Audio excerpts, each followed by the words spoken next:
हरिः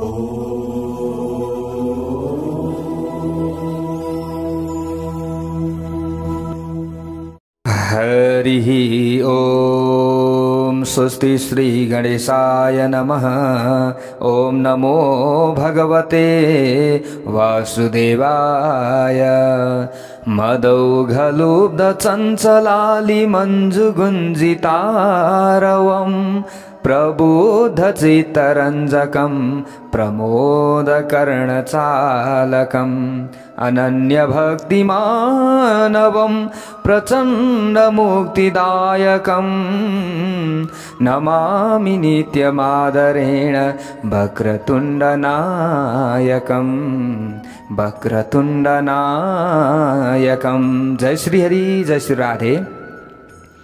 यतिखेर हजुरहरू श्री गणेश पुराण श्रवण गर्दै हुनुहुन्छ। श्री गणेश पुराण भित्रको पनि श्री गणेश गीतालाई हजुरहरूले श्रवण गरिराख्नु भएको छ।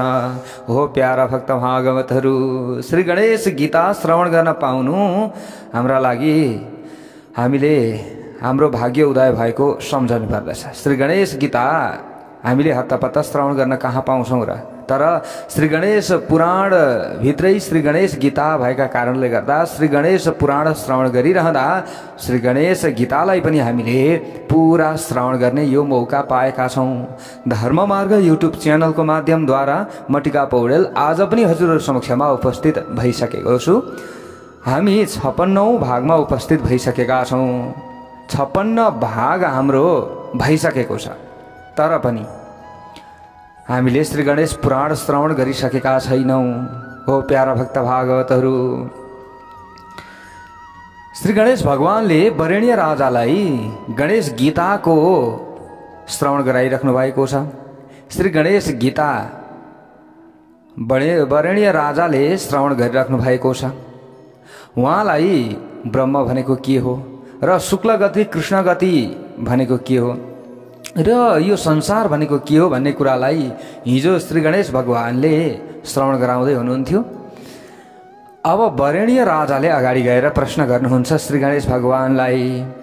भगवन् नारदो मह्यं तव नाना विभूतयः उक्तवांस्ता अहं वेद न सर्वः सोऽपि वेत्तिता। हे श्री गणेश प्रभु, एक दिन मलाई नारदजीले हजुरका अनेक थरी विभूतिहरूको विषयमा बताउनु भएको थियो। हे प्रभु, नारदजी एक दिन म भए ठाउँमा आउनु भएको थियो र उहाँले मलाई हजुरका विभिन्न विभूति आदिको बारेमा बताउँदै हुनुहुन्थ्यो। सम्पूर्ण विभूतिहरूको विषयमा म जान्दिनँ र स्वयं नारदलाई पनि थाहा छैन। उहाँले बताउनु त बताउनु भयो, तर उहाँले बताएका कुराहरू सबै मलाई कहाँ थाहा छ र सबै पक्कै पनि नारदजीलाई पनि थाहा छैन होला। ती विभूतिहरूको पूर्ण रहस्य त हजुरलाई मात्र थाहा छ। हे प्रभु, हजुर बाहेक हजुरको रहस्यलाई अरू कसले जान्न सक्दछ र हजुरका विभूतिहरूको रहस्यलाई अरू कसले जान्न सक्दछ र? हे प्रभु, म हजुरको विराट रूप हेर्ने इच्छाले प्रार्थना गरिराखेको छु। हे प्रभु, त्यसकारण त्यो दुर्लभ विराट रूपको दर्शन गराइबक्सियोस्। हे प्रभु, म त हजुरको शरणमा छु नि। मैले अज्ञानमा परे जानिन अगाडि के हो यो यस्तो राज्यमा त विभिन्न सङ्कट पो आइलाग्ने रहेछ। यस्ता बालक जन्मिए मेरो घरमा भनेर मैले तपाईँलाई जङ्गलमा लगेर छोडिदिएँ, तर ऋषि पराशरले तपाईँको पालन पोषण गर्नुभयो। भगवान भोले बाबा र पार्वती पुत्र तपाईँ हुनुहुन्छ। हे प्रभु, मलाई हजुरले धेरै ज्ञान दिइसक्नु भएको छ। अझै म अरू कुरा सुन्न चाहन्छु प्रभु। म त अज्ञानी हुँ, अज्ञानले मलाई ढाकिरहेको छ। यो अज्ञान रूपी यो जङ्गललाई हजुरको ज्ञान रूपी बन्चरोले काटेर सखा पारिदिनुहोस्, सखा पारिदिनुहोस्। जेलेको छ, जेलेको छ, हावा पस्न पाइरहेको छैन। मेरो अन्धकार रूपी अज्ञानले ढाकेका कारणले गर्दा मेरो यो दिमाग पुरै जेलिएको छ। त्यसैले हजुरले स्वच्छ अमृतमय, अमृतले अलिअलि अमृतको वासनाले भरिएको त्यो वायुले मेरो यो दिमागमा लागेको जुन जालो छ नि, जालो छ, यो जालोलाई उडाइदिनुहोस् प्रभु, हटाइदिनुहोस् प्रभु। म त हजुरबाट अरू धेरै ज्ञानहरू सुन्न चाहन्छु र यो अज्ञान रूपी अन्धकारलाई म हटाउन चाहन्छु हे प्रभु। यसरी बारम्बार वरेण्य राजाले श्री गणेश भगवानसँग प्रश्न गर्नुभएको छ। प्यारा भक्त भागवतहरू, श्री गणेश भगवानले अगाडि गएर भन्नुहुन्छ, एकस्मिन्मयि पश्यत्वं विश्वमेतच्चराचरं नानाश्चर्याणि दिव्यानि पुरा दृष्टानि केनचित्। हे राजन, म एउटै श्री गणेशमा तपाईले सम्पूर्ण जड र चेतन तत्त्वले भरिएको विश्वको दर्शन अब गर्नुहोस्। म तपाईलाई दिव्य दर्शन दिन्छु। म एउटै गणेशमा तपाईले अब के देख्नुहुन्छ आफैले देख्नुहोला। तपाईले दर्शन गर्नुहोस्। त्यहाँ दिव्य र आश्चर्यजनक रहस्य तपाईले पाउनुहुनेछ। कुनै कुनै भाग्यशाली मानिसहरूले यो भन्दा पहिले पनि मेरो विश्वरूपको दर्शन पाएका थिए। हे वरेण्य राजा, म अहिले आफ्नो प्रभावबाट विश्वरूप हेर्न सक्ने ज्ञान चक्षु तपाईलाई प्रदान गर्छु। विश्वरूपलाई हेर्न सक्ने यो चर्म चक्षुको तागत हुँदैन। यो चर्म चक्षुको त कति पनि तागत हुँदैन। भगवानको दर्शन यो चर्म चक्षुले हुन सक्दैन, विश्वरूपको दर्शन। त्यसैले अब म आफ्नो स्वरूपमा प्रकट हुनेछु। अब त्यो मेरो स्वरूपलाई हेर्नका लागि तपाईलाई ज्ञान रूपी चक्षु चाहिन्छ। यो अज्ञान रूपी चक्षुले हेर्न सकिँदैन। यो चर्म चक्षुले, यो छालाको आँखाले कहाँ हेर्न सकिन्छ भने सकिँदैन। त्यसैले अब तपाईले ज्ञान रूपी चक्षु प्राप्त गर्नुहोस्, म प्रदान गर्दैछु। अन्तर्यामी र अव्यय स्वरूपको दर्शन गर्न छालाका आँखा भएका मानिसहरूले सक्दैनन्। मेरो विश्वव्यापी अन्तर्यामी जुन स्वरूप छ, न व्यय इति अव्यय, जो कहिले पनि नाश हुँदैन, त्यस्तो स्वरूप छ। त्यो स्वरूप जो कहिले पनि नाश हुँदैन भने यो नाशवान आँखाले त्यसलाई हेर्न सकिन्छ त? सकिँदैन नि त। अविनाशी चिजलाई हेर्नका लागि अविनाशी नै दिव्य चक्षु चाहिन्छ। त्यो हो ज्ञान। ज्ञान कहिले पनि मरेर जाँदैन। न हामीले प्राप्त गरेको ज्ञानको अंश लाग्छ, न हामीले प्राप्त गरेको ज्ञानलाई बाँडेर बाँडिन्छ। अतपत्त चोरेर चोरिँदैन त्यो ज्ञानलाई। बाँड्न त अरूलाई अलिअलि सिकाइएला, तर आफूमा भए जति सबै त अरूलाई पनि हतपत्त मान्छेले कसले दिन्छ र? दिँदैन। र कोही व्यक्तिले अब तँसँग भएको ज्ञानलाई म सबै चोरेर लान्छु भन्न पनि उसले सक्दैन। त्यो ज्ञान चक्षु छ नि, त्यो ज्ञान चक्षु यो हरण हुँदैन। त्यो ज्ञान चक्षु फुट्दैन, ज्ञान रूपी आँखा फुट्दैन, तर यो छालाको आँखा फुट्छ। हे राजन, यो छालाको आँखा मर्छ, कामै नलाग्ने हुन्छ निकालिदियो भने शरीरबाट। तर यो ज्ञान रूपी जुन चक्षु छ नि, यो त विराट यो स्वरूपमा मिल्न जान्छ। पछि कहीँ पनि जाँदैन। यो अर्को जन्ममा पनि त्यो ज्ञान रूपी चक्षु अहिले प्राप्त गरेको छ भने केही हदसम्म तिमीलाई प्राप्ति हुन्छ। तर चर्म चक्षु त अहिले तिमी मर्यौ, सकिन्छ, लगेर जलाउँछन्, सकिन्छ, फेरि प्राप्त हुँदैन। त्यो अर्कोचोटि त्यही प्राप्त हुँदैन, अरू नै प्राप्त होला। तर त्यो अरू नै प्राप्त भएको पनि नाश हुन्छ फेरि। त्यसैले म ज्ञान रूपी चक्षु दिँदैछु। वेदव्यासजीले यहाँनिर अब फेरि प्रश्न गर्नुभयो। प्रश्न गर्दै हुनुहुन्छ अब, ततो राजा वरेण्यः स दिव्य चक्षुरवैक्षता ईशयितु परमं रूपं गजास्य महाद्भुतम्। राजा वरेण्यले भगवान श्री गणेशबाट ज्ञान चक्षु प्राप्त गरेपछि त्यस दिव्य चक्षुबाट जगतका स्वामी भगवान श्री गणेशको अद्भुत सहस्र मुख, सहस्र पाद, सहस्र शिरले सम्पन्न सुगन्धमय दिव्य वस्त्रले विभूषित, दिव्य विभूषणद्वारा अलङ्कृत, दिव्य मालाधारी, असङ्ख्य आँखा भएको र करोडौं सूर्यका प्रकाशले सुहाएको दिव्य दर्शन कसरी गरे त वरेण्य राजाले? हे ब्रह्माजी, त्यो सबै कुरा म अझै सुन्न चाहन्छु। वरेण्य राजाले कसरी भगवानको दर्शन गरे त? ब्रह्माजीले अगाडि गएर भन्नुहुन्छ, हे वेदव्यास, गणेश भगवानले त ज्ञान रूपी चक्षु दिनुभएको छ नि त, दिइसक्नु भयो। अब दिइसकेपछि त अब वरेण्य राजाले श्री गणेशलाई जानिहाले नि। अब जाने, अब उनले देख्न सक्नेछन्, श्री गणेशलाई देख्न सक्नेछन्। अब वरेण्यले श्री गणेशको विराट शरीरमा स्वर्गीय मर्त्य र पातालको दर्शन गरेका थिए त्यो समयमा। हे वेदव्यास, ब्रह्माजीले भन्दै हुनुहुन्छ, यही प्रसङ्ग सोमकान्त राजालाई भृगु ऋषिले बताइराख्नु भएको छ।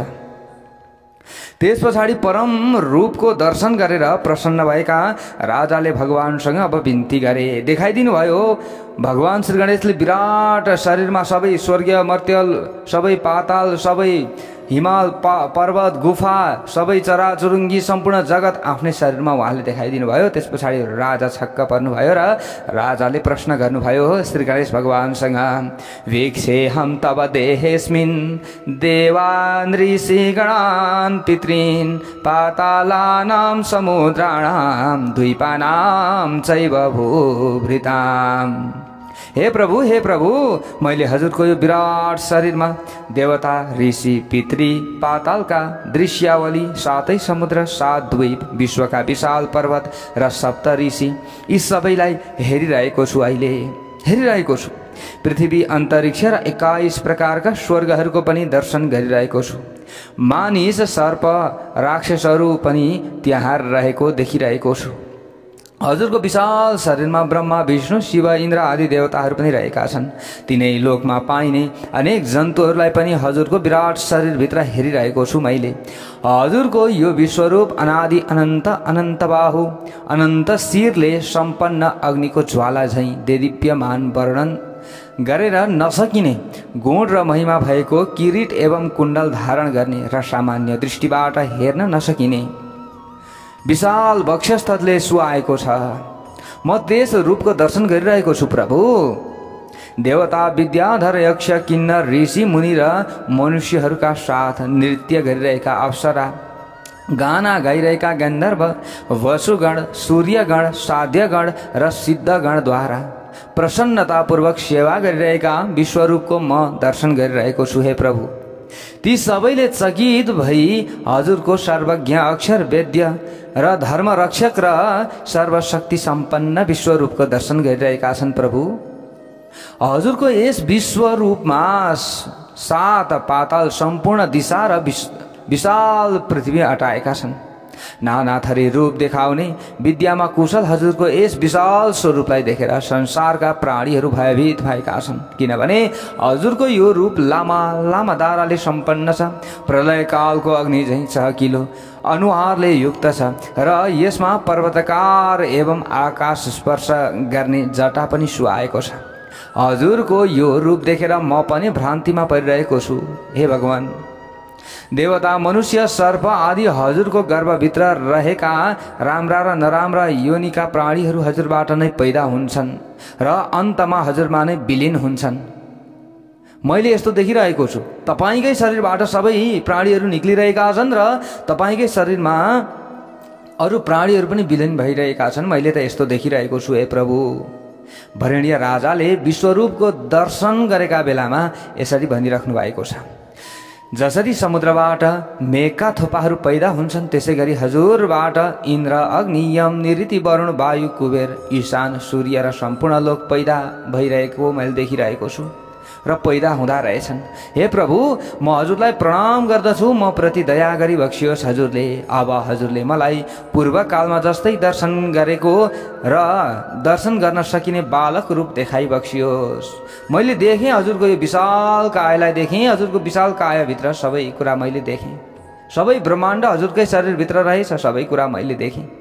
हजुरले आफ्नो इच्छाले गर्नुभएका लीलाको रहस्य कसले बुझ्न सक्दछ र प्रभु? हे भगवान, म माथि कृपा गरेर आज हजुरले मलाई ईश्वरीय गुण सम्पन्न विश्वरूपको दर्शन गराउनु भएको छ। म प्रति खुसी हुनुभएका हजुरले विश्वरूपको दर्शन गराउन मलाई दिव्य चक्षु पनि प्रदान गर्नुभएको छ। ज्ञानरूपी चक्षु हजुरले मलाई प्रदान गरिदिनु भएको छ। म धेरै आभारी छु। ओहो, यस्तो दर्शन गर्न जोसुकैले कहाँ पाउँछ र? यसरी वरेण्य राजाले श्री गणेश भगवानसँग भनिरहेका थिए।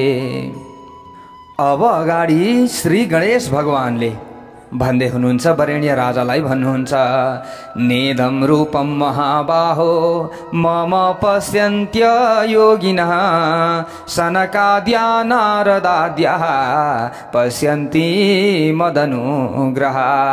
हे महाबाहु वरेण्य, मैले जुन रूपको दर्शन तपाईलाई गराएँ नि, त्यो रूपको योगीहरूले पनि दर्शन गर्न पाउँदैनन्। त्यस्तो दुर्लभ मैले यो रूपको दर्शन गराएको छु तपाईलाई।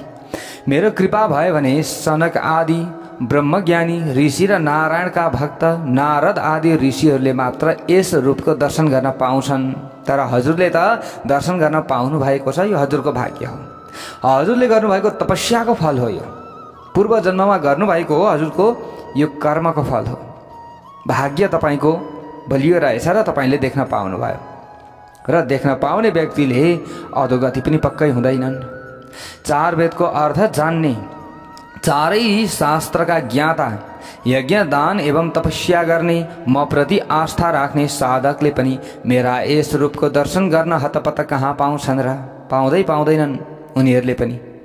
मेरो भक्ति गर्ने मानिसले मात्र जुनसुकै अवस्थामा र जुनसुकै रूपमा पनि दर्शन गर्न पाउँछ। मेरो भक्ति गर्नुपर्दछ व्यक्तिले, अनि मात्र यो मेरो रूपको दर्शन गर्न पाउँछ। जुनसुकै अवस्थामा र जुनसुकै रूपमा पनि दर्शन गर्न पाउँछ मेरो भक्तले। हे राजन, तपाईले डर र मोह पन्छाउनु पर्दछ। अब तपाईले अब आफूमा डर राख्नु हुँदैन र मोह पनि राख्नु हुँदैन। मलाई यो चाहियो, मलाई त्यो चाहियो, मलाई यतिले पुगेन, मलाई उतिले पुगेन भन्ने अब तपाईमा रहनु हुँदैन। यदि अझ रहन्छ भने त यो राम्रो भएन। फेरि तपाईका लागि अब म दर्शन गर्न योग्य सानो रूप लिएर प्रकट हुँदैछु।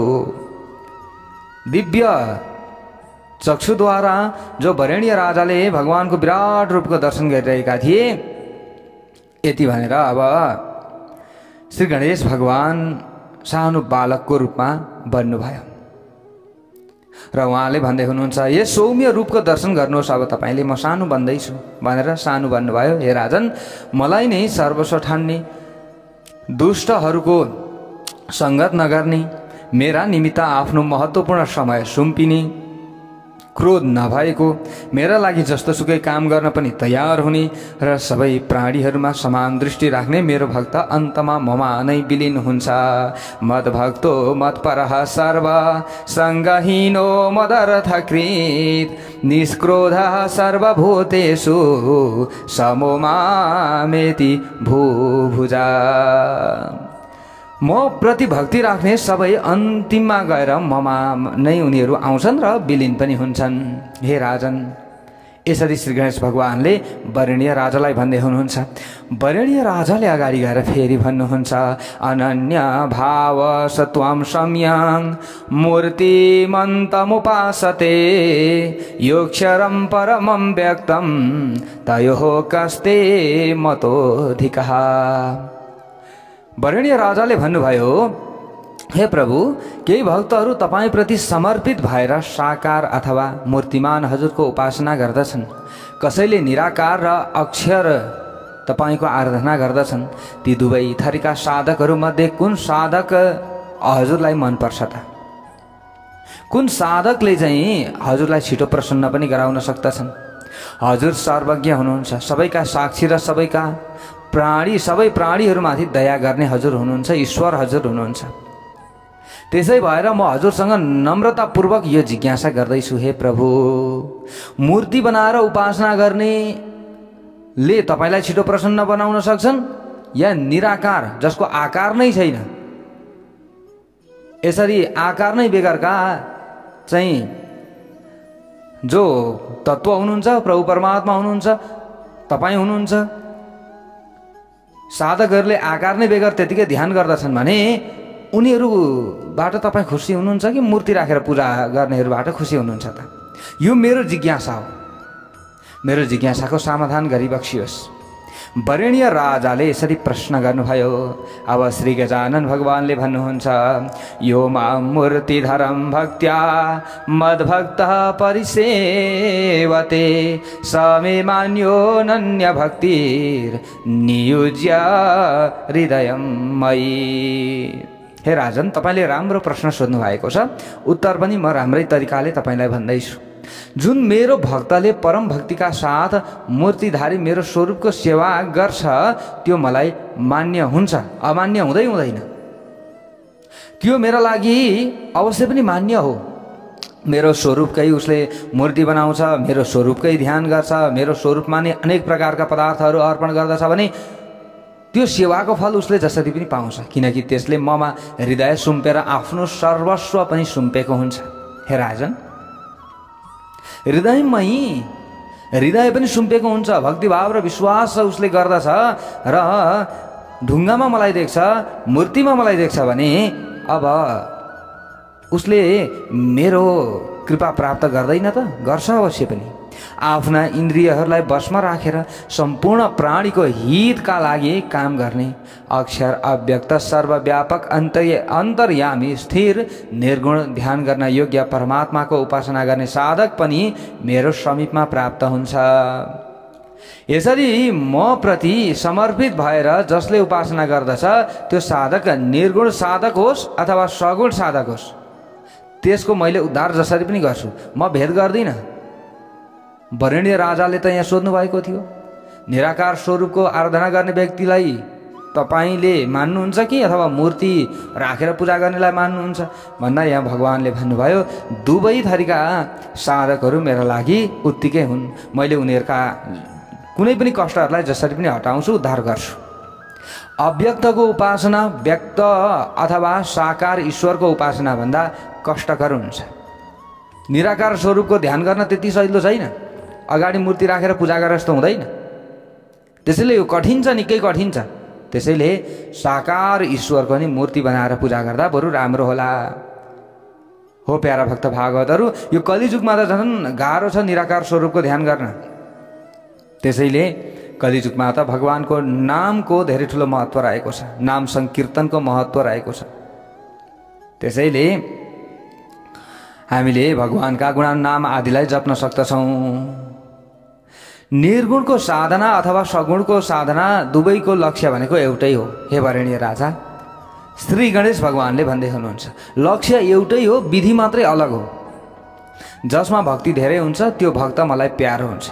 चाहे निर्गुणको साधना गरोस् चाहे सगुणको साधना गरोस्, यदि निर्गुणको साधना गर्छ र उसमा भक्ति नै छैन, ए ढोङ गरेर यस्तो गर्छ, अरूले देख्दाखेरि चाहिँ उसले त्यसो गर्छ भने त्यो मेरा लागि मान्य हुँदैन। फेरि यसो गर्नुको सट्टा बरु उसले मेरो मूर्तिमा ल्याएर केही पदार्थहरू यसो अर्पण गरो भक्तिभावले भने, अथवा केही न केही आफ्नो कल्याणका लागि उसले केही काम गरो भने, मेरो नाम नै जपो मेरो स्वरूपको अगाडि बसेर भने पनि उसले अवश्य पनि कल्याण प्राप्त गर्दछ। मलाई पदार्थको चाहिँ आवश्यकता होइन हुन त। भगवान श्री गणेशले यसरी भन्दै हुनुहुन्छ केही नजानेको मानिस पनि भक्ति भावनाले अनुप्राणित छ भने त्यो विद्वानहरूभन्दा पनि श्रेष्ठ हुन्छ। केही जाने छैन तर पनि भक्ति गर्दछ, साधना गर्दछ भने विद्वानहरूले जतिसुकै जानुन्, जतिसुकै व्याकरणको व्याख्या गरून्, जतिसुकै अर्थ लगाउन्, तर ती विद्वानहरूभन्दा पनि भक्तिभाव र साधनामा लिप्त हुने व्यक्तिहरू मलाई मनपर्छ। श्री गणेश भगवानले कस्तो राम्रो कुरा गर्नुभयो। हो प्यारा भक्त भागवतहरू, हामीले पूजा गर्छौँ, जानी नजानी भए पनि हामीले पूजा गरेका छौँ नि त। विधि विधान त हामीले जानेसम्म पुरा गर्ने हो, अथवा जान्नै जानिएन, हामीले वास्ता गरिएन, म नै सर्वश्रेष्ठ हुँ भन्न थालियो भने त हामीलाई राम्रो भएन। तर पनि हामीले अन्जानमै भए पनि भगवानको पूजा गरियो, जानी नजानी भए पनि भगवानका गुणानुवाद आदिलाई हामीले श्रवण गरियो, जपियो भने भगवान रुष्ट हुनुहुन्न। तर हामीले भरसक चाहिँ विधि अनुसार नै गर्नुपर्दछ। यहाँ श्री गणेश भगवानले यही कुराहरू गरिराख्नु भएको छ। यहाँ भक्तिहीन भएर भजन गर्ने साधकलाई विद्वान भए पनि चाण्डाल सम्झनु पर्दछ। कस्तो राम्रो कुरा आयो। भजन भक्त्या विहीनो या स चाण्डालो विधीयते। विद्वान छ तर मूर्ख छ, घमण्ड गर्छ नि त। ए म भन्दा जान्ने कोही पनि छैन, ए मलाई सबैले मान्छन् भनेर ऊ घमण्ड गर्छ। तर भक्ति भने देखावटी गर्छ। अरूले यसो भक्तहरूले देख्दा यसो भक्ति गरेर यस्तो गर्छ, तर भित्र भने केही खुबी छैन। भक्तिको चाहिँ खुबी नै छैन। अरू चाहिँ व्याकरण जानेको छ, वेद जानेको छ, हरेक कुरा जानेको छ र ढोङ मात्रै गर्छ, सबैको विरोधै मात्रै गर्छ। कसैले राम्रो काम गर्दैछ खुट्टै मात्रै तान्छ, उसलाई अगाडि बढ्न दिँदैन, मान्छेलाई कुरा लगाउँछ, त्यो व्यक्ति त यस्तो हो भन्छ। जतिसुकै विद्वान होस्, यदि त्यसो भन्छ भने त्यो व्यक्ति चाण्डाल हो। त्यसको शरणमा जाने व्यक्तिहरू पनि अधोगतिमा पर्छन्। कस्तो राम्रो कुरा गर्नुभयो। ल हामीले बुझ्ने कुरा आयो। चाण्डालोपि भजन भक्त्या ब्राह्मणे भ्योधिको मतः। ल चाण्डाल जातिको मानिसले पनि यदि, अब कस्तो राम्रो कुरा आयो, त्यो व्यक्ति ब्राह्मण होस्, गुरु होस्, तर अरूको निन्दा गर्छ, अरू गुरुहरूको चाहिँ कुरा काट्छ अथवा अरू भक्तहरूको कुरा काट्छ, त्यो व्यक्ति त यस्तो हो, त्यो व्यक्ति त उस्तो हो भनेर भन्न थाल्छ भने ती गुरु पनि चाण्डाल हुन्छन्। ल हामीले बुझ्नुपर्ने कुरा आयो। चाण्डाल भइसकेपछि जतिसुकै जेसुकै गरोस् उसले मेरो कृपा प्राप्त गर्न सक्दैन। तर चाण्डाल हो फेरि, यहाँ जात जातिको कुरा छैन, जस्तो सुकै जातिको होस्, चाण्डालै थियो तर ऊ सुध्रियो। अब फेरि पछाडि अन्तिममा आएर हेर्नुहोस्, अन्तिममा आएर सुध्रियो भने अब मेरो भक्तिपूर्वक आराधना गर्छ उसले भने त्यो ब्राह्मण भन्दा पनि उत्तमको हुन्छ फेरि। ल चाण्डालोपि भजन भक्त्या ब्राह्मणे भ्योधिको मत। चाण्डाल अपि, चाण्डालै होस् तर पनि भक्त्या भजन, भक्तिद्वारा भजन गर्दछ। ब्राह्मणे भ्य अधिको मत। मेरो मत यो छ कि ब्राह्मण भन्दा पनि त्यो अधिक श्रेष्ठ हो। जस्तो सुकै जातिको होस्, जातिसँगको यहाँ मतलब छैन, तर भक्ति चाहियो। भक्तिको अगाडि यहाँ ज्ञानले पनि झुक्छ। यसरी श्री गणेश भगवानले भन्दै हुनुहुन्छ। कस्तो राम्रो कुरा उहाँले गर्दै हुनुहुन्छ। हामीले बुझ्ने कुरा आएको छ है, यहाँनिर एकदम बुझ्ने कुरा र दिमाग लाउने कुरा आएको छ। हामीले पनि केही कुराहरू कोही गुरुहरूलाई सोध्छौँ अथवा हामीले केही कुराहरू चाहिँ गर्छौँ र गुरुहरूले अरूको कुरा गर्नुहुन्छ, अरूको कुरा काट्नुहुन्छ अथवा अरू केही छ त्यस्तो र त्यो भनेको उस्तो, त्यो भनेको उस्तो भनेर जतिखेरै त्यस्ता कुराहरू आउँछन् भने ती गुरुहरू पनि चाण्डाल हुन्। ती ब्राह्मण भएर ब्राह्मण होइनन्, ती चाण्डाल हुन्। अब यहाँबाट हामीले बुझ्ने कुरा यो छ एकदमै। यदि गुरु हुनुहुन्छ, गुरु हो, ब्राह्मण हो भने सबैको हित चाहनु पर्दछ, अरूको अहित चाहनु हुँदैन। यदि अहित चाहन्छन् ती ब्राह्मणहरूले भने भक्तहरूको अहित चाहन्छन्, कोही पनि अन्य ब्राह्मणहरूकै अहित चाहन्छन् अथवा कसै न कसैको अहित चाहन्छन् भने ती व्यक्ति पतित हुन्। उसको शरणमा जाने व्यक्तिहरू पनि पतित हुन्छन्, उनीहरूको उद्धार हुँदैन। बाहिर ढोङ गरेर काम छैन। कस्तो राम्रो कुरा यहाँ आएको छ। त्यसैले हे वरणीय राजा सुन, तिमीले निराकार र साकारको कुरा गर्दैछौ। चाहे साकारको उपासना गरोस् चाहे निराकारको उपासना गरोस्, तर उसले ढोङ गर्छ भने त्यसले मलाई प्राप्त गर्न सक्दैन। म लगायत अन्य जुनसुकै देवी देवतालाई पनि उसले प्राप्त गर्न सक्दैन। यसरी श्री गणेश भगवानले वरणीय राजालाई भन्दै हुनुहुन्छ। प्राचीन समयमा उत्तम भक्ति गरेका कारण सनक आदि ब्रह्मर्षि र सुखदेव आदि ज्ञानी पुरुष संसार सागरबाट मुक्त भएका थिए। सुखदेव आदि गरेका ज्ञानी पुरुषहरू जो सुखदेव हुनुहुन्छ, सुखदेवजीले राजा परीक्षितलाई श्रीमद् भागवत श्रवण गराउनु भएको थियो। हामीले चतुर्मासमा ती कथाहरू पनि श्रवण गर्नेछौँ, प्यारा भक्त भागवतहरू। त्यस्ता महाज्ञानी हुनुहुन्थ्यो उहाँले पनि भक्ति गरेर, उहाँले ज्ञानले होइन भक्ति गरेर यो संसार सागरबाट मुक्त हुनुभएको छ। दीर्घायु भएर बाँच्ने नारद आदि देवर्षिहरूले पनि भक्तिले नै मलाई प्राप्त गरेका हुन्। भक्तिले नै हो, भक्ति सबैभन्दा ठुलो हो। भक्त्या तुष्यति केवलम न च गुणै भक्ति प्रियो माधव। भक्ति चाहिन्छ भगवानका लागि। भक्त्या तुष्यति केवलम न च गुणै। उसको गुण हेर्नुहुन्न, उसको रूप हेर्नुहुन्न, उसको स्वरूप हेर्नुहुन्न। यो कतिको विद्वान छ, यो कस्तो कुलको हो, यो यसले के मलाई पदार्थ चढाउँदैछ, र योसँग कति सुन छ, योसँग कति पैसा छ, योसँग कति सम्पत्ति छ, यो कस्तो पद ओहदाको व्यक्ति हो भनेर भगवानले हेर्नुहुन्न। यो प्रधानमन्त्री हो भन्दैमा भगवानले त्यहाँ चाहिँ आशीर्वाद दिनुहुन्न। एउटा गरिब एउटा झुप्रोमा बस्ने व्यक्तिले पनि भक्ति गर्दछ भने म प्रसन्न हुन्छु। भक्त्या तुष्यति केवलम नचगुणै भक्ति प्रियो माधव। भक्तिको प्रिय हुनुहुन्छ माधव भगवान श्री हरि नारायण। यी कुराहरू हामीले शास्त्र आदिबाट सुन्दै आइरहेका छौँ र श्री गणेश भगवानले पनि यो कुरा यहाँनिर वरणीय राजालाई भन्दै हुनुहुन्छ। त्यसकारण हे राजन, तपाईँले भक्तिपूर्वक ममा मन लगाउनुहोस्। चाहे निराकारको उपासना गर्नुहोस्, चाहे साकारको उपासना गर्नुहोस्, चाहे मूर्ति पूजा गर्नुहोस्, चाहे नगर्नुहोस्, तर भक्ति गर्नुहोस् ममा। बुद्धि पनि भक्तिपूर्वक मेरा निमित्त यज्ञ याग गर्नुहोस्। बुद्धि पनि लगाउनुहोस्, भक्तिपूर्वक मेरा निमित्त यज्ञ याग गर्नुहोस्। त्यस पछाडि तपाईँ ममा नै मिल्न आउनुहुनेछ। कमलकोटीले नि, कमलकोटीले आफैले बच्चा पार्दैन। कमलकोटी हजुरले देख्नुभएको होला, कहिलेकाहीँ चाहिँ लुगा उधी पनि माटोको डल्लो ल्याएर टाँसिरहेको हुन्छ, कोही बेला घरको भित्ता उधी पनि माटोको डल्लो ल्याएर टाँसिरहेको हुन्छ। कमलकोटीले नि त्यसले के गर्छ थाहा छ? माटोको एउटा घर बनाउँछ अनि त्यहाँबाट बाहिर जान्छ र काहीँ मरेको अथवा उसले चाहिँ अलिअलि सास भएको, मरेको त हुँदैन, अलिअलि सास भएको अथवा सानो सानो किराहरूलाई ल्याउँछ उसले, अनि ल्याएर त्यो माटोभित्र उसले हुल्छ, बाहिरबाट ढाकिदिन्छ।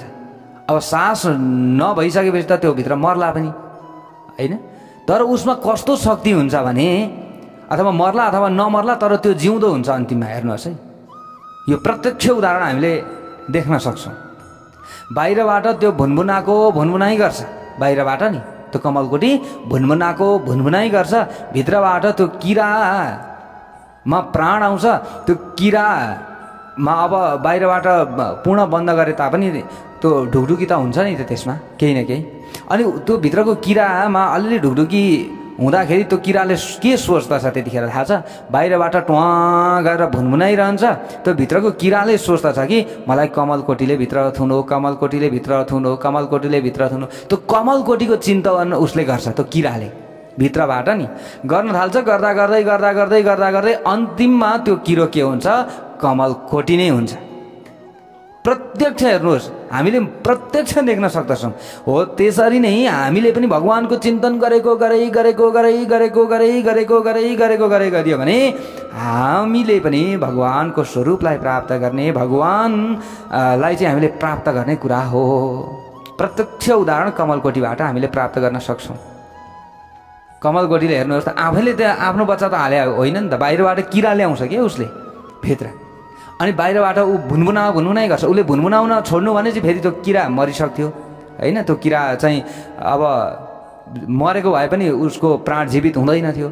तर कमलकोटीमा यो शक्ति हुन्छ कि बाहिरबाट उसले भुनभुनाइ गर्छ, भित्रको किराले कमलकोटीको चिन्तन गरे गर्छ, अन्तिममा ठ्याक्कै कमलकोटी नै फेरि त्यसले निकाल्छ। अर्कोचोटि अब त्यो कमलकोटी भयो नि, त्यो कमलकोटीले फेरि गर्ने कुरा त्यही हो। फेरि अर्कोचोटि आफूले बच्चा बनाउनु पर्यो भने फेरि उसले त्यो माटोको ढिस्काउनु बनायो, फेरि ल्यायो, अर्को एउटा किरो ल्याएर भित्र हुल्छ, अनि बाहिरबाट फेरि बन्द गरिदिन्छ, अनि बाहिरबाट उसले पनि गर्ने त्यही हो। भगवानले यही कुरा यहाँनिर दर्शाउँदै हुनुहुन्छ कि ममा भक्ति गर, मेरो चिन्तन गर्यौ भने अन्तिममा तिम्रो अभ्यासद्वारा मलाई प्राप्त गर्न सक्दछौ हे वरेण्य राजा। यसरी श्री गणेश भगवानले वरेण्य राजालाई भन्दै हुनुहुन्छ, हे राजन, तपाईँ यदि निश्चित रूपमा आफ्नो मन मलाई अर्पण गर्न असमर्थ हुनुहुन्छ भने अभ्यास र योगद्वारा मलाई प्राप्त गर्न यजनशील हुनुहोस्। तपाईँ योग र अभ्यास पनि गर्न सक्नुहुन्छ, भक्ति नै गर्न सक्नुहुन्न। अब यो पनि कठिन भयो, जतिखेरै मेरो ध्यान पनि गर्न सक्नुहुन्न भने, अब निराकार स्वरूपको ध्यान गर्न पनि गाह्रो छ, अब पूजा गर्न सक्नुहुन्न भने पनि योग गर्नुहोस्। तपाईँले योगद्वारा पनि मलाई प्राप्त गर्न सक्नुहुन्छ। योग र अभ्यास पनि गर्न सक्नुहुन्छ भने तपाईँले आफूले मन, वचन र शरीरले गरेका कर्महरू मलाई अर्पण गर्नुहोस्।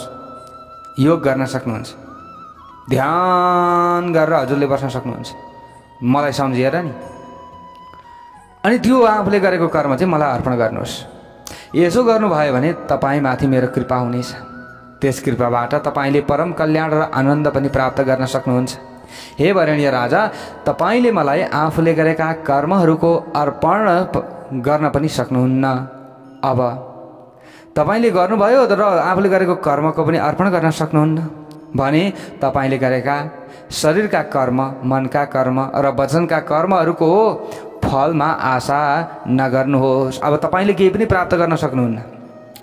तपाईँले ध्यान पनि गर्न सक्नुहुन्न, योग आदिद्वारा पनि अब मेरो भजन गर्न सक्नुहुन्न, मूर्तिको पूजा पनि गर्न सक्नुहुन्न, मेरो स्वरूपको पूजा पनि गर्न सक्नुहुन्न, निराकार स्वरूपको पनि पूजा गर्न सक्नुहुन्न, मानस पूजा पनि केही पनि गर्न सक्नुहुन्न र गरेर पनि त्यो फल मलाई अर्पण गर्न सक्नुहुन्न भने अब तपाईँले अरू केही पनि आशा नगर्दा हुन्छ। फल त्याग गर्दा हुन्छ। अब फल त्याग गर्नुभयो तपाईँले भने अब के हुन्छ त? तपाईँले कर्म गर्नुभयो, अब कर्म नै पनि गर्नु भएन, तपाईँले फल पनि त्याग गर्नु भएन। अब कर्मै गरेको छैन, फल कहाँबाट त्याग गर्ने? यदि तपाईँले कर्म गर्नुहुन्छ र फलको आशा गर्नुहुन्न भने पनि अब यहाँ दुईवटा कुरा आयो। फेरि तपाईँले कर्म गर्नुहुन्छ र तपाईँले चित्त गरेको कर्म मलाई अर्पण गर्नुहुन्छ, अन्तिममा श्री गणेशार्पणमस्तु भनेर तपाईँले दिनुहुन्छ भने पनि मेरो कृपा प्राप्त गर्न सक्नुहुन्छ।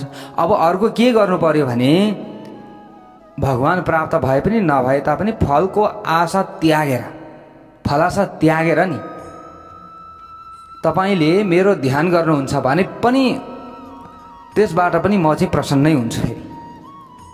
तर तपाईँले जस्तै मलाई धन प्राप्ति होस् अथवा मलाई चाहिँ यो प्राप्ति होस्, मलाई चाहिँ त्यो प्राप्ति होस् भन्ने उद्देश्यले गर्नुहुन्छ भने चाहिँ फेरि त्यो आफूले गरेको कर्म मलाई अर्पण गर्नै पर्छ। अब मलाई अर्पण गर्न सक्नुहुन्न भने चाहिँ तपाईँले मलाई धन चाहियोस् पनि नभन्नुहोस्, मलाई केही पनि चाहियो नभन्नुहोस्, केही पनि फलाशा त्यागेर तपाईँले मेरो ध्यान गर्नुहोस्। त्यो भयो भने पनि तपाईँलाई ठुलो शान्ति प्राप्त हुन्छ। तपाईँले यसो पनि गर्न सक्नुहुन्छ है। जुन भक्तको मनमा अहङ्कार हुँदैन, ममता रहँदैन, जुन भक्तले कसैसँग द्वेष गर्दैन र सबैको उपकार गर्दै दया भावनाको विस्तार गर्छ, लाभ र हानिमा, सुख र दुःखमा एवं मान र अपमानमा एउटै भावना लिएर स्थिर रहन्छ, त्यो भक्त पनि मेरो प्यारो हुन्छ।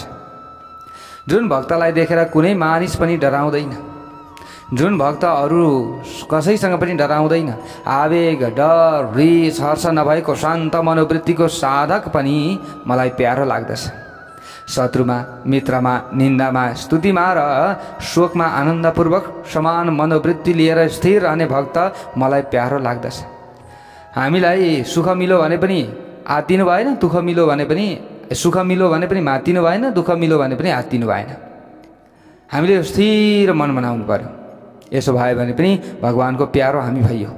धेरै जसो मौन भएर रहने, बुद्धि स्थिर गराउने र नराम्रा मानिसको सङ्गत नगर्ने जुन साधक छ त्यो पनि मलाई प्यारो लाग्दछ। जसले मैले गरेका यी उपदेशहरूको अभ्यास गर्दछ त्यो साधक संसारमा वन्दनीय हुन्छ। हे वरेण्य राजा, मुक्तात्मा बन्दछ र मेरो प्यारो भक्तको रूपमा प्रख्यात हुन्छ।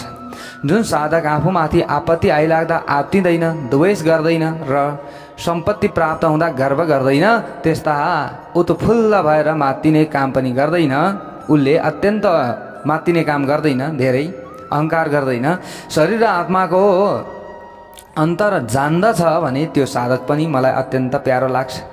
हे वरेण्य राजा, मलाई यस्ता भक्तहरू प्यारो लाग्छ नि। तपाईँले निराकार साकारको स्वरूपको कुरै नगर्नुहोस्, भक्ति चाहियो, भक्ति भक्ति। अब वरेण्य राजाले फेरि प्रश्न गर्नुभयो, किम क्षेत्रम कस्य तदवेति किम तज्ज्ञानं गजानना तददा चक्ष्वमह्यं त्वं पृच्छते करुणाम्बुधे। हे करुणा का सागर प्रभु, क्षेत्र केलाई भन्दछन् त? त्यसो भए कसले त्यस क्षेत्रलाई जान्दछ? ज्ञानको स्वरूप के हो? मलाई आज्ञा होस्, यो पनि म बुझ्न चाहन्छु, सुन्न चाहन्छु। यसरी वरेण्य राजाले प्रश्न गर्नुभयो। श्री गणेश भगवानले अगाडि गएर भन्नुहुन्छ फेरि, पञ्चभूतानि तन्मात्रा पञ्चकर्मेन्द्रियाणि च अहङ्कारो मनोबुद्धि पञ्चज्ञानेन्द्रियाणि च। हे राजन, पृथ्वी जल तेज वायु र आकाश यी पञ्च महाभूत हुन्। रूप रस गन्ध शब्द स्पर्श यी पञ्च तन्मात्रा र 5 कर्मेन्द्रिय 5 ज्ञानेन्द्रिय अहङ्कार मन बुद्धि इच्छा चेतना सहित अव्यक्त धैर्य द्वेष सुख र दुःखको समूहलाई क्षेत्र भनिन्छ। यी सबै कुरा मिलेर बनेको जुन समूह छ त्यसलाई नै के भनिन्छ? क्षेत्र भनिन्छ। हे राजन, तपाईले मलाई क्षेत्रको ज्ञाता क्षेत्रज्ञको रूपमा जान्नुहोस्, किनकि म सर्वव्यापक र अन्तर्यामी पनि छु। माथि बताएको विषय समूह र म यी सबै तत्त्व संसारमा जान्नुपर्ने विषय हुन् र यी दुवै जान्नुपर्ने कुराहरू हुन् र विश्लेषण गर्नुपर्ने विषय हुन् भनेर तपाईले जान्नुहोस्। सरलता, गुरुको सेवा, विषयबाट वैराग्य, पवित्रता, क्षमा, पाखण्डहीनता, जन्म र मृत्युमा दोष दर्शन, सर्वत्र समान दृष्टि, भगवानमा दृढ भक्ति, एकान्त सेवन, समृद्धम यी गुणहरूले सम्पन्न भएको ज्ञानलाई मात्र ज्ञान भनिन्छ। ज्ञान छ भन्दैमा अहङ्कार गर्छ, घमण्डी गर्छ भने त्यसमा ज्ञान छैन, त्यो ज्ञान शून्य हो, त्यसको ज्ञानले काम गर्दैन। एकछिन मान्छेलाई प्रभाव पार्ला तर त्योसँग म प्रसन्न हुँदैन, कुनै पनि देवी देवता प्रसन्न हुँदैनन्। ती ज्ञानका विषय पनि म तपाईलाई बताउँछु, तपाईँ सुन्नुहोस्। जुन ज्ञानलाई जानेर साधक संसार सागरलाई पार गरी मुक्त धाममा प्राप्त हुन्छ, अनादि इन्द्रिय र मनद्वारा जान्न नसकिने अति सूक्ष्म गुणभोक्ता, गुणभर्जित, अव्यक्त, सत्य र असत्यबाट भिन्न, इन्द्रियको प्रकाश, विश्वको भर्ता, सर्वव्यापक एउटा परमात्मा आफ्नो इच्छाले अनेक रूपमा संसारमा रहनुहुन्छ। उहाँ बाहिर र भित्र दुवै दृष्टिकोणबाट परिपूर्ण हुनुहुन्छ। संसारलाई धारण गरेर पनि संसारदेखि पर हुनुहुन्छ। संसारको र विषयको सङ्गत गरेर पनि उहाँ असङ्ग हुनुहुन्छ। उहाँ अन्धकार भन्दा पर प्रकाशको राज्यमा विराजमान हुनुहुन्छ। अत्यन्त सूक्ष्म स्वरूपका हुनुभएकाले उहाँ अज्ञेय पनि हुनुहुन्छ। सूर्य, चन्द्र र अग्नि आदि प्रकाश तत्त्वका पनि प्रकाश उहाँ हुनुहुन्छ। यस्ता ज्ञानगम्य सबैभन्दा प्राचीन ईश्वर सबैको ज्ञानद्वारा जानिने एकमात्र ज्ञेय विषय हुनुहुन्छ। उहाँलाई नै परब्रह्म, आत्मा, परात्पर र अव्यय भनिन्छ। जुन प्रकृति छ, प्रकृतिदेखि पर रहेका पुरुष परमात्माले प्रकृतिका गुणहरूको भोग गर्नुहुन्छ। उहाँले सत्व, रज, तम नामक गुणहरूद्वारा जीवहरूलाई शरीरको बन्धनमा राखिदिनुहुन्छ। जब सत्वगुणको वृद्धि हुन्छ नि त्यसबेला मानिसको हृदयमा क्षमा, निर्मलता र प्रकाश पनि हुन्छ। रजोगुणको वृद्धि हुँदा लोभ, अशान्ति र कर्मका इच्छाका कारण जन्मिने छटपटी जस्ता गुणहरूको विकास हुन्छ। जुन बेला तमोगुणको वृद्धि हुन्छ नि त्यहाँ मोह, आलस्य, अज्ञान र प्रमाद जस्ता दुर्बलताहरू प्रकट हुन्छन्। जुन मानिसमा सत्वगुणको अधिकता हुन्छ, सत्वगुणी व्यक्ति हुन्छन् त्यहाँ अथवा उसमा सुख र ज्ञानका साथै सत्कर्ममा प्रवृत्ति हुने उसमा यो गुण हुन्छ। ऊ सुखी पनि हुन्छ, ज्ञानी पनि हुन्छ, सत्कर्ममा लागिरहन्छ, जहिले तहिले पूजापाठमा लागिरहन्छ, भगवानको सेवा गरिरहन्छ। ती व्यक्तिहरू के हुन्? सत्वगुणी हुन्। रजोगुणको अधिकता भएको मानिसमा कर्ममा प्रवृत्ति र अहङ्कार आदि विषय रहन्छन्। जुन मानिसमा तमोगुण धेरै हुन्छ नि त्यो व्यक्ति दुखी हुन्छ, निद्रा र आलस्यद्वारा जेलिएको हुन्छ। यी 3 गुणको वृद्धि हुँदा क्रमशः 3 प्रकारका फल प्राप्त हुन्छन्। सत्वगुणको वृद्धि हुँदा मुक्ति प्राप्त हुन्छ, रजोगुणको वृद्धि हुँदा जन्म प्राप्त हुन्छ र जन्म र मृत्युको चक्रमा परिन्छ। रजोगुण हामीमा ज्यादा भयो भने र तमोगुणको वृद्धि भयो भने नरकको भोग हामीले गर्नुपर्दछ। दुर्गतिको कारण बन्दछ तमोगुण। कसैको पनि उसले वास्ता गर्दैन, गुरु, माता, पिता कोही पनि वन्दनीय हुन् भन्ने उसले सोच्दैन। गाई, ब्राह्मण, साधु, सन्त आदिमाथि जहिले उसले हेला मात्र गर्छ भने अन्तिममा मृत्युको समयमा उसले जाने नरक नै हो। उसमा तमोगुण भित्रिएको छ। रजोगुण भनेको कहिलेकाहीँ यसो भगवानको यसो पूजा गरेर यस्तो गर्ने, फेरि एक दिनमा फेरि छैन, ए होइन यो केही पनि होइन भनौँ, एक दिनमा फेरि यसो गरेर यस्तो गरौँ, अरू कसैले भन्दा ए हो कि क्या हो भनौँ, यसो लागेर यस्तो गरौँ, फेरि एक दिनमा अलिकति केही दुःख परिहाल्यो भने ए यत्रो पूजा गरेको थियो फेरि दुःख आइलाग्यो, पूजा गर्दाखेरि हुने भयो त फेरि दुःख आइ नलाग्नु पर्ने हो भनौँ, फेरि छोडो। हो यस्ता व्यक्तिहरू रजोगुणी हुन्। ती व्यक्तिहरू संसारको जुन यो चक्करमा आवागमनको चक्करमा परिरहन्छन्। जन्म हुने, फेरि मृत्यु हुने, फेरि जन्म हुने, फेरि मृत्यु हुने, यो अवस्था उनीहरूको भइरहन्छ। तर सत्वगुणी व्यक्ति चाहे भगवानले मलाई दिनुहोस् चाहे नदिनुहोस्, मेरो त कर्म मेरो यही हो। मैले बिहान अथवा बेलुकाको समयमा भगवानमा ध्यान लगाउनै पर्दछ। बिहान बेलुका भगवानको अगाडि मैले धूपबत्ती गर्नै पर्दछ, बाती बाल्नै पर्दछ, भगवानको नाम जप्नै पर्दछ। यो मानव जुनी लिएर आइसकेपछि मैले यो कर्म गर्नै पर्दछ, किनकि म पशु होइन, म मानिस हुँ भनेर व्यक्तिले सोच्दछ। हरेक कथा प्रवचन आदिको श्रवण गर्नुपर्दछ, गुरु ब्राह्मण साधु सन्त आदिको सम्मान गर्नुपर्दछ, अग्रज व्यक्तिहरूको सम्मान गर्नुपर्दछ। जसले यो कुरा बुझ्दछ भने ती व्यक्ति सत्वगुणी हुन्। उनीहरू अधो गतिमा जानु पर्दैन, उनीहरूले उत्तम गति प्राप्त गर्दछन्। त्यसकारण आफ्नो स्वभाव अनुसार मानिसले मुक्ति र संसारमा आवृत्ति र दुर्गति जस्ता फलहरू प्राप्त गर्दछन्। यो आफ्नै स्वभावले उनीहरूलाई मिल्ने हो, अरूले गर्दा होइन। कोही गुरुहरूले आएर गरिदिएर हुने कुरा पनि होइन र अरूले गरिदिएर हुने कुरा पनि होइन। यो आफैभित्र चाहिँ हुनु पर्यो, आफैभित्र। यसो भयो भने चाहिँ राम्रो हुन्छ। र हामीभित्र भक्ति पनि छ। कोही गुरुहरूले आएर ज्ञान दिँदाखेरि हामीलाई श्रद्धा पनि लाग्छ, कोही गुरुहरूले हाम्रो घरमा आएर पूजापाठ पनि गरिदिनुहुन्छ, अझ श्रद्धा लाग्छ भने यो हाम्रो स्वभाव हो, यो हाम्रो गुण हो। अब हामीलाई राम्रो हुने भयो, अब हामीले गरेको कर्महरू राम्रो हुने भयो। कोही गुरुहरूप्रति हामी श्रद्धा गर्दछौँ, विश्वास गर्दछौँ र जे हो गुरुले नै मेरो गरिदिनुहुन्छ भन्ने हामीले सोचेका छौँ भने उसको स्वभाव अनुसार नै, गुण अनुसार नै उसले फल प्राप्त गर्दछ। हामीले केही कर्म गर्न लगायौँ अनि कर्म गरिएर गइसकेपछि फेरि हामीले कुरा काट्न थाल्यौँ, तथा नाम यता र उता भन्न थालियो भने आफ्नो स्वभाव अनुसार नै उनीहरूले त्यो कर्मको फल प्राप्त गर्न सक्दैनन्। अनि अन्तिममा बालुवामा पानी खनाए जस्तो भयो, खर्च पनि भयो, कर्मको फल पनि प्राप्त गरिएन आफूले गरेको। अनि त्यो भएपछि त के भएर मैले काहीँ यस्तो शुभ कर्म गरेँ अनि मैले चाहिँ यति गरेँ उति गरेँ भन्दै हिँड्यो भने त्यो आफ्नो स्वभाव भयो।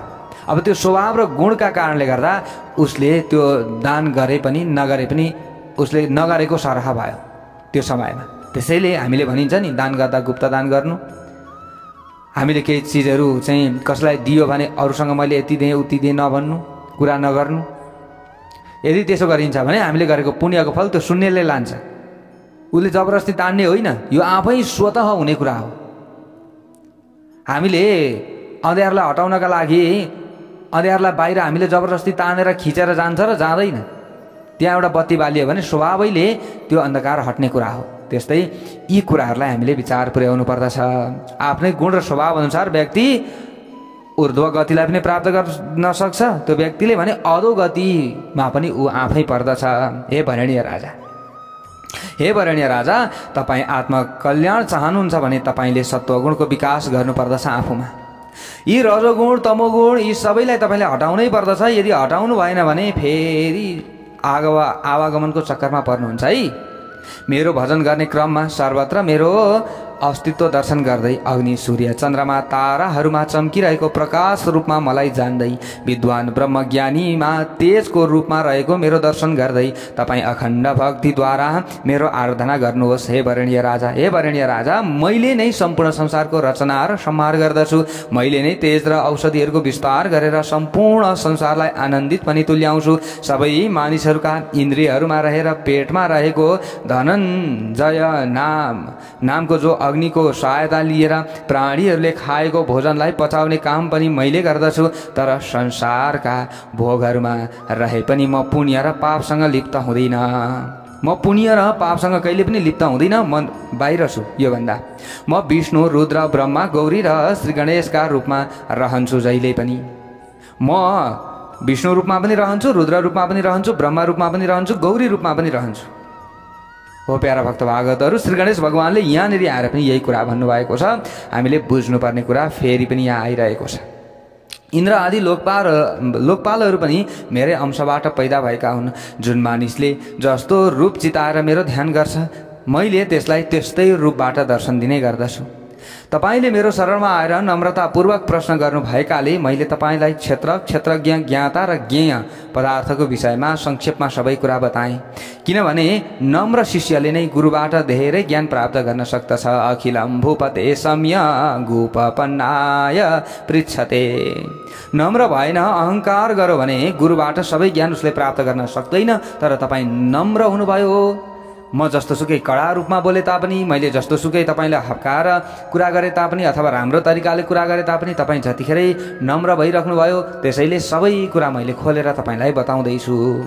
गजानन भगवानले अगाडि गएर भन्नुहुन्छ, दैव्यासुरी राक्षसी च प्रकृति त्रिविधा नृणाम तासां फलानि चिह्नानि संक्षेपाते धुना ब्रुवे।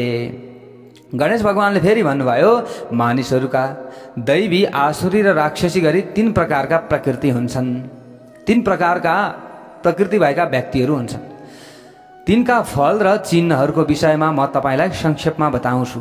दैवी प्रकृतिले मानिसहरूलाई मुक्ति प्रदान गर्दछ भने आसुरी र राक्षसी प्रकृतिले मानिसलाई बन्धनमा पार्दछ। हे राजन, म तपाईलाई सर्वप्रथम दैवी प्रकृतिको लक्षण बताउँछु, तपाईँ सुन्नुहोस्। अपै शून्य यानी कि चुक्ली नगर्ने काम, दया, अक्रोध, रिस नगर्नु, अचपलता यानी कि चञ्चलताको अभाव, चञ्चलता नहुनु, धैर्य, सरलता, तेज, निर्भयता, अहिंसा, क्षमा, पवित्रता र अहङ्कार विहीनता, यी गुण दैवी प्रकृतिका हुन्। कसैको कुरा नगर्नु, आफ्नो उद्देश्य मात्र आफूले ताकेर अगाडि बढ्नु, सबैलाई दया गर्नु, यो सबै के हुन्? दैवी प्रकृतिका गुणहरू हुन्। र यस्ता व्यक्तिहरूमा चाहिँ यदि यी गुणहरू भएका व्यक्तिहरू छन् भने ती व्यक्तिहरूले मलाई प्राप्त गर्दछन्। अब तपाईँले आसुरी प्रकृतिका लक्षण सुन्नुहोस्। बढाइ चढाइ गरी कुरा गर्ने बानी राख्नु, अलिअलि विभिन्न बढाइ चढाइ गरेर कुराहरू लगाउनु अरूलाई। एउटा कुरा भनेको छ कसैले भने 10वटा कुरा त्यहाँनिर सुनाएर हुन्छ कि ढाँटेर हुन्छ कि के गरेर हुन्छ कि आफ्नो स्वार्थ मात्र पुरा गर्न खोज्नु, अभिमान गर्नु, दर्प, अज्ञान, क्रोध इत्यादि आफूमा राख्नु, यो आसुरी प्रकृतिको लक्षण हो। यो आसुरी प्रकृतिको लक्षणले मान्छेलाई बोलाउँदैन। अब म तपाईँलाई राक्षसी प्रवृत्तिका लक्षण बताउँछु।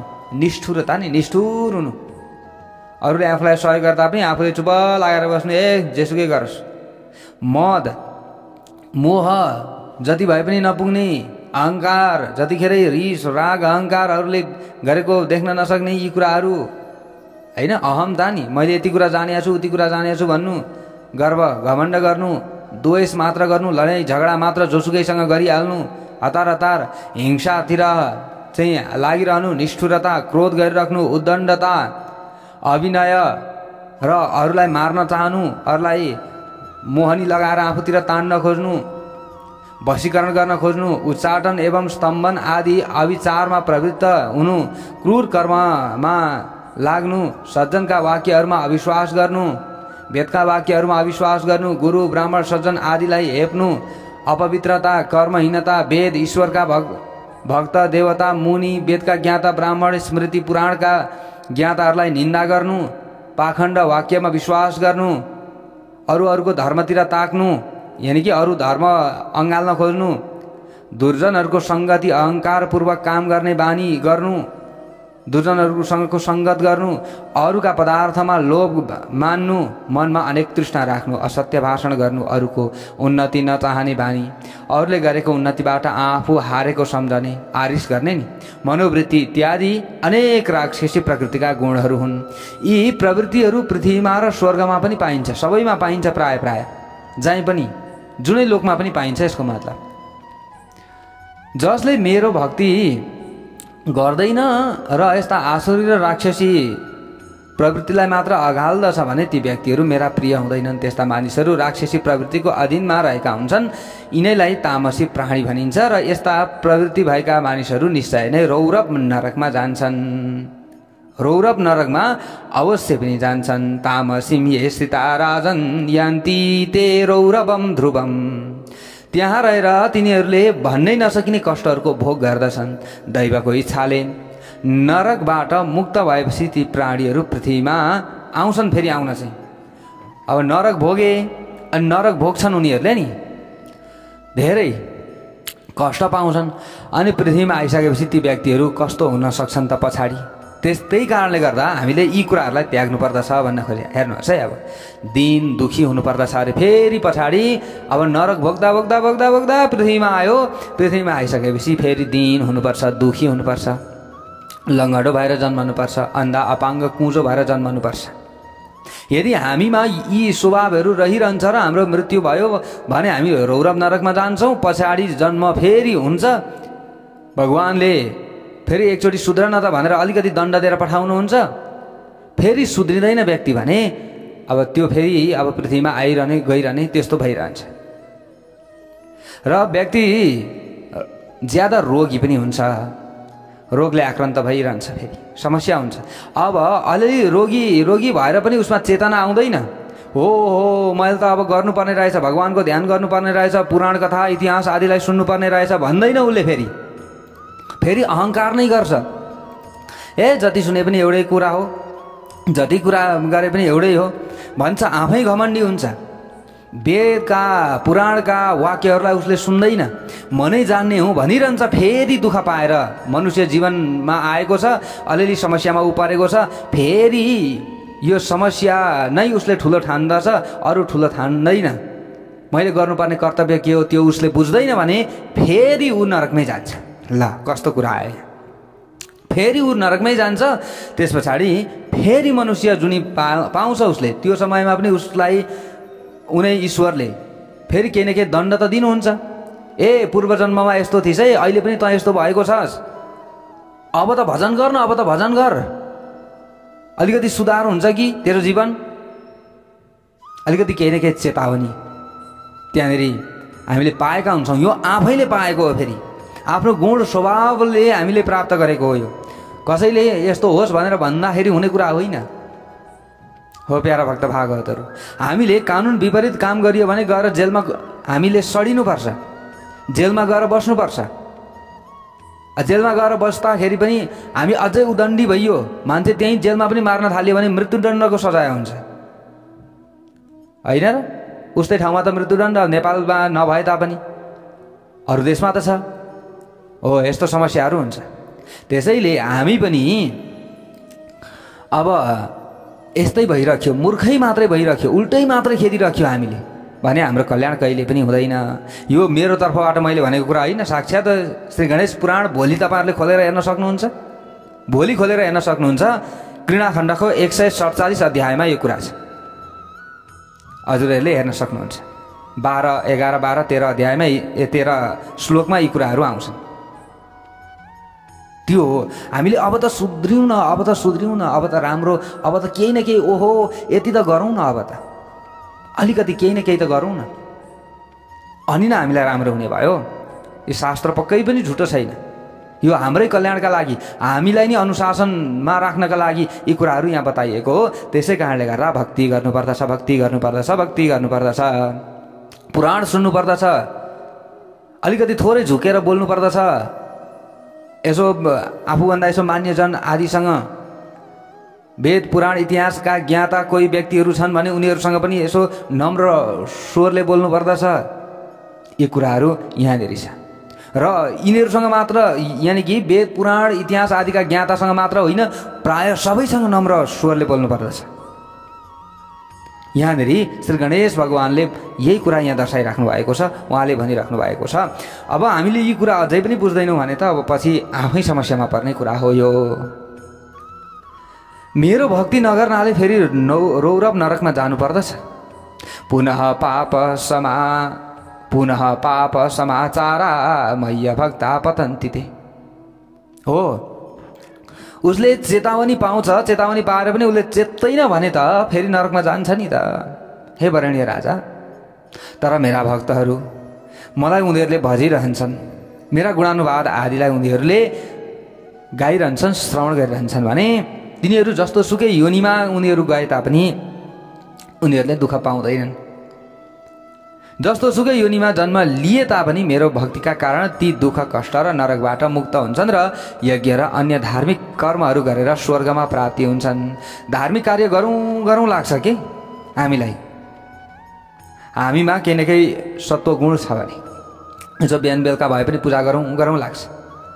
यसो साधु सन्त गुरु ब्राह्मण आदिलाई केही दान दक्षिणा दिउँ दिउँ लाग्छ।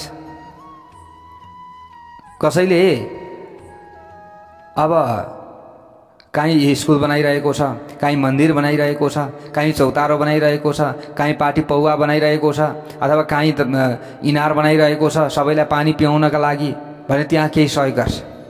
दिउँ दिउँ लाग्छ क्या, आफै भित्रैबाट दिउँ दिउँ दिउँ दिउँ दिउँ लाग्छ, माग्नै पर्दैन। हामीभित्र सत्व गुण छ हाम्रो हो। अब भाग्य उदय हुनु छ भने, भाग्य उदय हुनु भनेको हामीलाई अगाडि अहिले कार फुत्त उत्पत्ति हुनु, अहिले हाम्रो अगाडि चाहिँ 10 केजी सुन ठ्याक्कै अगाडि हामीलाई प्राप्त हुनु, यो भाग्य उदय होइन। भौतिक पदार्थबाट त हामीलाई के हुन्छ, हुन त अलिअलि हामीलाई चाहिन्छ। यसो अब मान्छे हौँ, अहिलेको समयअनुसार यसो चाहिँ डक्टर कहाँ गयो भने पैसै चाहिन्छ, कहीँ गयो भने पैसै चाहिन्छ, अलिअलि त चाहियो नि त। आफ्नो जीविका चलाउन पुग्यो भने भइगयो नि। धेरै थुपारेर के गर्ने? दान गरौँ न, दान गरौँ, राम्रो सेवा कर्ममा लगाऊँ। सेवा कर्ममा आज गरियो भने भोलि फेरि पाइन्छ, कहिले पनि घट्दैन। आज गरियो नि त्यसको 10 गुणा भोलि बढ्छ, यो निश्चित हो। अहिले रोपेको हो यो पुण्य भोलि अर्को जुनीमा अवश्य पनि हामीलाई फल्छ र त्यो हामीलाई मिल्छ। यो शास्त्र आदिले बताएको कुरा हो, हामीले हाम्रो गोजीबाट भन्नै पर्दैन। मोहमा परेर व्यक्तिहरूले सत्कर्म गर्दैनन् भने आफै समाप्त हुन्छन्। हे वरणीय राजा, म के हुँ, कर्ता हुँ, म भोक्ता हुँ, म हन्ता हुँ भन्ने भावना लिने म नै ईश्वर हुँ, म नै शासक हुँ, म नै ज्ञानी हुँ, म नै सुखी हुँ भन्ने मानिसहरूको बुद्धि भयो भने यस बुद्धिले ती मानिसलाई नरकमा पुर्याउँछ। म नै सबै थोक उमन्न थाल्यो भने व्यक्ति गयो। हे राजा, तपाईँले राक्षसी र आसुरी प्रकृतिका तामसी गुणहरूलाई पन्साएर सात्विक प्रकृति अँगाल्नुहोस्। हे राजन, अँगाल्नुहोस् सात्विक प्रवृत्ति। हेर्नुहोस् त, अघि तपाईँमा पनि केही न केही आसुरी प्रवृत्ति त आयो नि त। आफ्ना जनताहरूले भने ए यस्तो बालक जन्मियो, ओहो अब राज्यमा कष्ट पर्ने भयो भनेर सबैले भने। तपाईँले लगेर मलाई जङ्गलमा छोडिदिनु भयो। यस्तो काम तपाईँले गर्नुभयो। तपाईँले यस्तो कर्मलाई छोडिदिनुहोस्। जे हुनु छ त्यो हुन्छ नि, हुन्छ। हुन त त्यसलाई अलिअलि केही न केही उपाय गर्यो भने टर्छ, टार्न पनि सकिन्छ, तर लैलैमा मात्रै लाग्नु त भएन नि त। ए राजन, केही विधि केही उपाय गरियो भने यस्ता अनिष्टहरू टार्न सकिन्थ्यो नि। तर तपाईँले मलाई जङ्गलमै लगाएर किन छोड्नुभयो? दुःख त दिनुभयो नि त मलाई पनि। के यसो स्वस्ति शान्ति गराउनु भएको थियो, ब्राह्मणहरूलाई दान दक्षिणा दिनुभएको थियो भने यो अरिष्ट धेरै ठुलो कुरा थिएन। यदि अरिष्ट नै हुन्थ्यो भने, तर तपाईँले मलाई चिन्नु भएन पहिलो कुरा त। यदि अरू नै यसरी विभिन्न अरिष्टहरू तपाईँको राज्यमा आएको थियो भने पनि तपाईँले यसो स्वस्ति शान्ति गरे भए भइहाल्थ्यो, यी सङ्कटहरू टरेर जान्थ्यो। त्यसैले हे राजन, तपाईँमा पनि सात्विक गुण आउनु पर्दछ है। सात्विक प्रकृति अँगाल्नुहोस्, ममा निरन्तर आफ्नो मन दृढ गराएर भक्ति गर्नुहोस्। हे वरणीय राजा, त्यो भक्ति तपाईँले गर्नुभयो भने मलाई प्राप्त गर्नुहुन्छ। र त्यो भक्ति पनि 3 प्रकारको हुन्छ। सुन्नुहोस्, सात्विकी, राजसी र तामसी। जुन भक्तिद्वारा श्रद्धापूर्वक देवताको आराधना गरिन्छ त्यो भक्तिलाई सात्विकी भक्ति भनिन्छ, त्यो उत्तम भक्ति मानिन्छ। राजसी भक्ति भनेको जन्म मृत्यु दिने भक्ति हो, जसले भक्तिलाई यक्ष र राक्षसले अँगालेका हुन्छ। जुन भक्तिलाई विभिन्न कुराहरू गर्ने नि, यहाँ यो धेरै कुराहरू छ। तिनले वेदले नगर्न भनेका काम गर्दछन् र तिनीहरू जन्म मृत्युमा आइरहन्छन्। क्रूरता उनीहरूमा हुन्छ, अहङ्कार हुन्छ, दम्भ हुन्छ। दम्भ अँगालेर भूत प्रेत आदिको आराधना गर्दछन्। आफूले केही पाउने आशाले मात्र आफ्ना आराध्य देवको सेवा गर्दछन्। मलाई यो केही कुरा मिलोस्, यदि मिल्दैन भने म तपाईँलाई लड्डु चढाउँदिनँ, तपाईँलाई म अक्षता पनि चढाउँदिनँ, पानी पनि चढाउँदिनँ, यदि मिल्छ भने मात्रै म चढाउँछु भन्छन्। ती व्यक्तिहरू राजसी हुन्। तिनीहरू जन्म मृत्युको चक्करमा आइरहनु पर्दछ। कामना प्राप्तिका लागि तिनले शरीरलाई सुकाउँछन्, आफूभित्र रहेका र परमात्माको पनि व्यवस्था गर्दछन्। अर्को भक्तिको नाम हो तामसी। त्यसले मानिसलाई नरकमा पुर्याउँदछ। त्यसका साधक चार तत्त्व छन्, काम, क्रोध, लोभ र दम्भ। यानि कि नरकमा पुर्याउने साधक 4 प्रकारका छन्। ती तत्त्वहरू 4 प्रकारका हुन्। काम, क्रोध, लोभ र दम्भ। यी चारै तत्त्व संसार सागरका ढोका हुन्। त्यसकारण यिनलाई छुटाउनु पर्दछ हे राजन। यो कुरालाई तपाईँले विचार गर्नुहोस् भनेर यसरी श्री गणेश भगवानले श्री गणेश गीता श्रवण गराउँदै हुनुहुन्छ। वरणीय राजालाई हो प्यारा भक्त भागवतहरू, हामीले धेरै कुरा यहाँबाट बुझ्दैछौँ, सुन्दैछौँ। यहाँ जस्तो छ त्यस्तै हजुरहरूलाई म राख्दैछु। सबैको दिन मङ्गलमय बनोस्, कल्याणमय बनोस्। अब हामी अन्त्यतिर पनि आउँदैछौँ। अब 2-4 दिनमा सकिन्छ। 27 गते हाम्रो पूर्णावती हुन्छ, 26 गते हाम्रो कथा सकिन्छ भन्दै म टिका पौडेललाई आजको कथा प्रसङ्गबाट बिदा दिनुहोस्। जय श्री हरि, जय श्री राधे। सबैको दिन मङ्गलमय बनोस्।